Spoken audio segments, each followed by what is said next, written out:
તો હવે નજર કરીએ વિગતવાર સમાચારો પર। ગુજરાત યુનિવર્સિટી સંલગ્ન ઐતિહાસિક ગુજરાત કોલેજ ફરી એકવાર વિવાદમાં આવી। કોલેજના એક કોન્ટ્રાક્ટ બેઝ પ્રોફેસરે વિદ્યાર્થીઓને અલગ અલગ લાલચો આપીને અંદાજિત 7 લાખ રૂપિયા પડાવ્યા હોવાની ઘટના સામે આવી।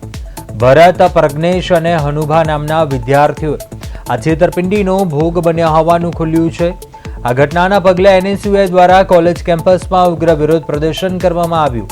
પ્રોફેસર હાલ ફરાર હોવાથી NSUIના નેતાઓએ પોલીસ ફરિયાદ નોંધાવવાની માંગ કરી છે। જો કે કોલેજના પ્રિન્સિપાલ હાજર ન હોવાથી વિદ્યાર્થી સંગઠને સત્તાધીશોને આવેદનપત્ર આપીને કડક કાર્યવાહી કરવાની રજૂઆત કરી છે। ગુજરાત કોલેજના પ્રોફેસરે વિદ્યાર્થીઓ સાથે છેતરપિંડી કરી લાલચ આપી વિદ્યાર્થીઓ પાસેથી લાખો પડાવ્યા।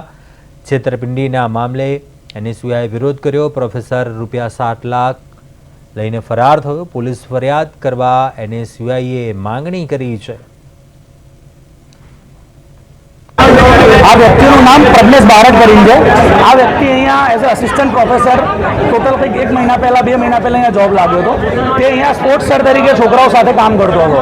એને 40 થી 50 વિદ્યાર્થીઓને પોતાના સિકંજામાં લીધા અને એ લોકોને એવું કીધું કે અમે તમને ઇન્ડિયન એરફોર્સમાં અમારું સેટ છે, અમે તમને જોબ લગાડી દઈશું। પછી અમુક વિદ્યાર્થીઓ અમારા તો કહે છે કે તમને પોન્ડિચેરી ક્રિકેટ રમવા લઈ જઈશું, તમે ક્રિકેટ સારું રમો છો, એના માટે અમને પૈસા આપો, હું તમારા પૈસા પાછા આપી દઈશ અગર ના થયું તો। એ રીતે કરીને ટોટલ 7.5 થી 8 લાખ રૂપિયા લઈને તે વ્યક્તિ ગુજરાત કોલેજમાંથી ફરાર થઈ ગયો છે। અને આજે પ્રિન્સિપલના જ્યારે અમે રજૂઆત કરવા કે તમે ફરિયાદી બનો, એ પોતે ફરિયાદ કરવા તૈયાર નથી। એ વ્યક્તિને બચાવવાનો ટ્રાય કરે છે। એટલે એવું લાગે છે કે આ પોતે એમાં મળેલા હશે। આનો એક વસ્તુ એ થઈ શકે છે।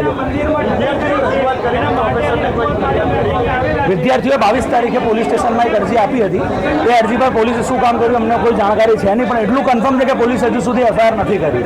એટલે અમારો અહીંયા આવીને એ મોટિવ છે કે પ્રિન્સિપલ સાહેબ પોતે ફરિયાદ કરે અને આ મુદ્દા પર નીચે ઉતરે, નહીં તો આમાં અમે અહીંયાથી હટવાના નથી જ્યાં સુધી પ્રિન્સિપલની